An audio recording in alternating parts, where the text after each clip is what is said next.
there! In today's video, I'll show you how to set up and use Fitbit application on your Google Pixel Watch 2nd. Let's get started. As a first step, let's talk about what is the Fitbit and why do you need it. So Fitbit is an application which is already pre-installed on your watch and it's responsible for all of the heart tracking functions. For example, heart rate measuring, blood oxygen, ACG, sleep tracking, exercises, and even more. So if you would like to use any of these, we would need to do this setup. As a first step, we would need to download this Fitbit application from developer Fitbit LLC. Now click on this blue button open and we will be on this page where we need to do sign in. You can choose sign in with Fitbit or sign in with Google. An important note, if you are using the Way with Google account, you would need to choose the same Google account that you have signed in on your watch.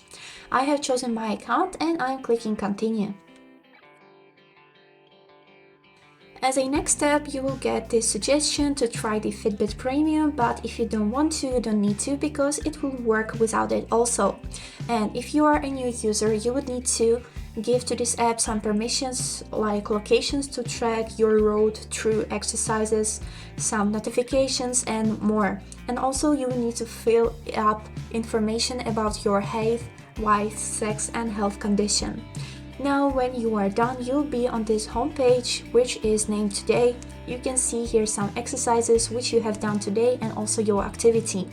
But as a next step, we would need to add our device into this app. For that, click on this icon that you can see on the left corner and click Add Device. Here we would need to choose our Google Pixel Watch 2nd and then click Setup. Here scroll down and click I agree and wait until the app will be connected to your watch. After your watch has successfully connected to the Fitbit app on your phone, you would be able to start using all the heart tracking functions which this app offers. And that's it. Also in this app, you'll be able to see more detailed information about your activities and things that have been tracked on your watch. And that's it for today. I hope this video was helpful for you and thank you so much for watching.